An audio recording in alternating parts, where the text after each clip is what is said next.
Je vous propose maintenant d'aborder un nouveau point dans ce feedback stage cycle 4, les manuels scolaires. Alors croyez-moi, il y a beaucoup de choses à dire au sujet de ces manuels scolaires. Je vais essayer un petit peu de résumer, de synthétiser ma pensée.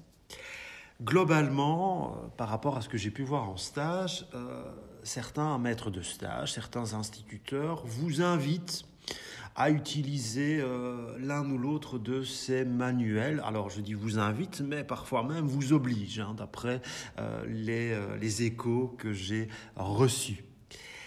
Ma position par rapport à ces manuels scolaires, eh bien, je vais essayer de vous la présenter et vous verrez que parfois ça paraît assez fou, mais il faut parfois bien se méfier de ce type de document. Ici, je vous présente les deux manuels scolaires qui ont énormément la cote auprès de certains inspecteurs en primaire en Belgique. Mais pourquoi ? Parce que ce sont des ouvrages de prime abord destinés à notre pays, qui vont avant tout s'intéresser à l'histoire de Belgique. Vous avez à gauche la vie des hommes et des femmes. Il y a pour le cycle 4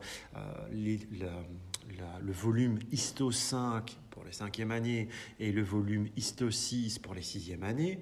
En 5e année, le programme vous propose d'aller de la préhistoire jusqu'au Moyen-Âge. Et comme vous le voyez à l'écran, pour les 6e années, on vous propose de travailler du Moyen-Âge jusqu'à l'époque contemporaine. Et ensuite, vous avez le livre, le manuel scolaire empreinte, qui lui, je vais dire, est construit par année également, de la 3e, 4e, 5e, 6e année. Ici, j'analyse le volume numéro 6 consacré à la dernière année de l'enseignement fondamental primaire. Globalement, ces manuels scolaires, c'est pas mal. Ils proposent des sources, souvent des sources écrites et iconographiques. Ils peuvent proposer des cartes, donc un autre support sur lequel vous pouvez travailler avec les enfants. Ils proposent des lignes du temps, donc ça aussi c'est sympa de travailler sur ce type de support.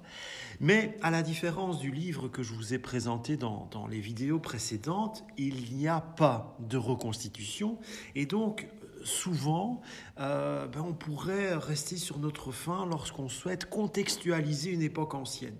Car c'est très bien de travailler sur des sources iconographiques, mais parfois elles sont un peu compliquées. Et donc pour des enfants, oui, n'oubliez pas que vous travaillez bien sûr avec des enfants, parfois c'est bien aussi de résumer certaines informations avec une belle reconstitution images comme celle que je vous ai montrée précédemment.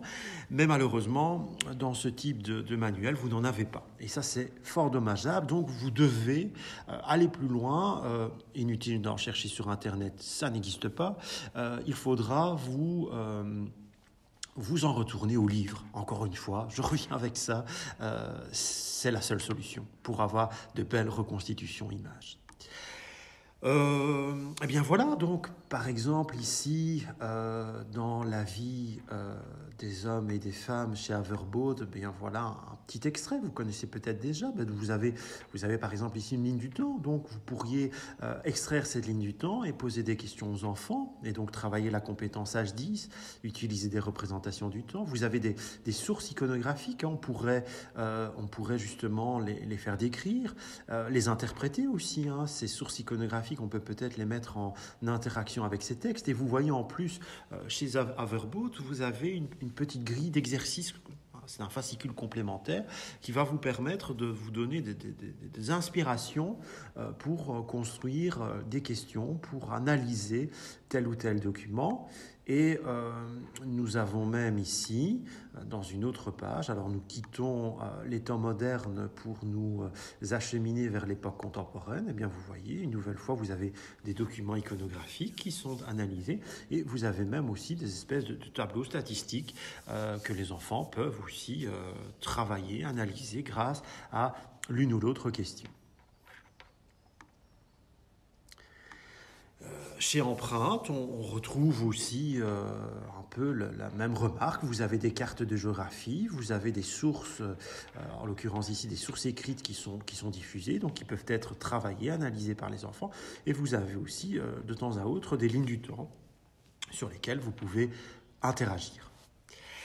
Le magazine Empreinte, je reste sur lui et je vais prendre une thématique sur laquelle quelques-uns d'entre vous ont dû travailler en stage. C'est la thématique de la Seconde Guerre mondiale. Alors, entre parenthèses, c'est quand même un sujet qui était très rarement travaillé en primaire. Pourquoi ? Eh bien parce que dans le programme du secondaire, vous rappelez peut-être justement de vos cours d'histoire du secondaire, c'est surtout en 5e, 6e année du secondaire que l'on travaille sur cette thématique et généralement on laisse plutôt au primaire la Première Guerre mondiale, ce qui je trouve peut être aussi intéressant et pragmatique. J'ai vu donc des étudiants travailler sur la Seconde Guerre mondiale et être un peu obligés par leur maître de stage de travailler avec Empreinte parce que chaque enfant de la classe avait son manuel. Bon.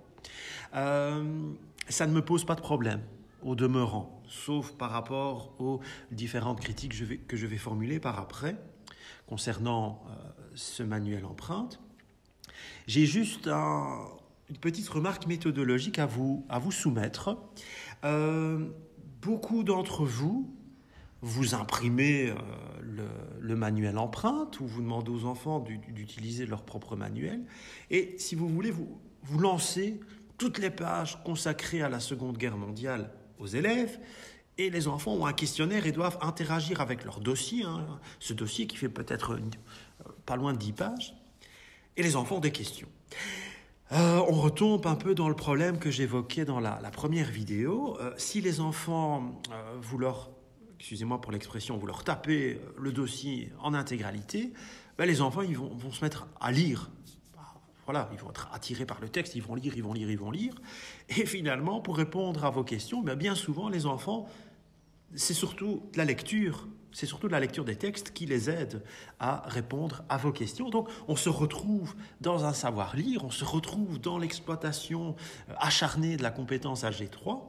Et résultat des courses, vous êtes une nouvelle fois à côté de la plaque. Vous ne faites pas une leçon d'histoire, mais vous faites une leçon de français, de savoir-lire.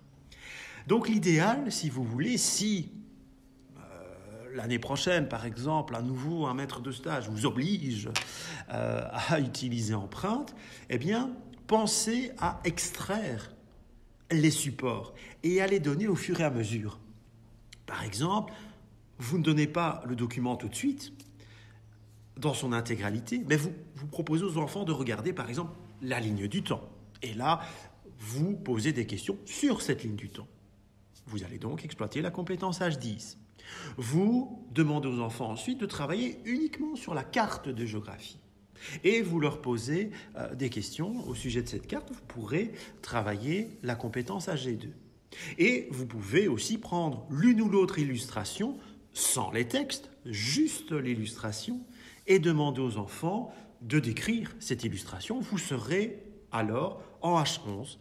Et par la suite, les enfants prennent leur dossier Empreinte, ils ont les textes à disposition et ils peuvent utiliser cette HG3 une nouvelle fois comme vérification des, par exemple, 3 activités que je viens de vous présenter, l'activité H11, H10, HG2.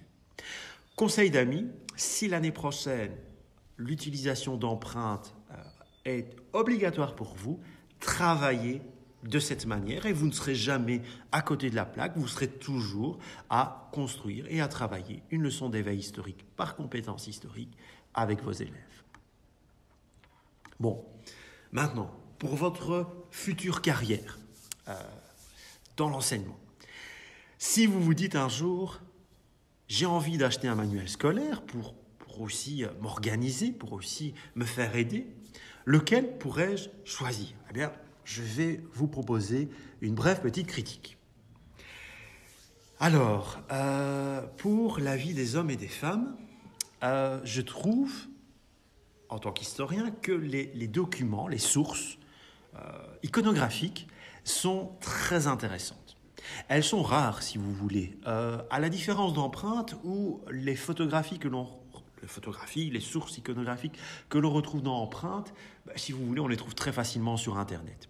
Ici, dans la vie des hommes et des femmes, les sources proposées, parfois on ne les retrouve que dans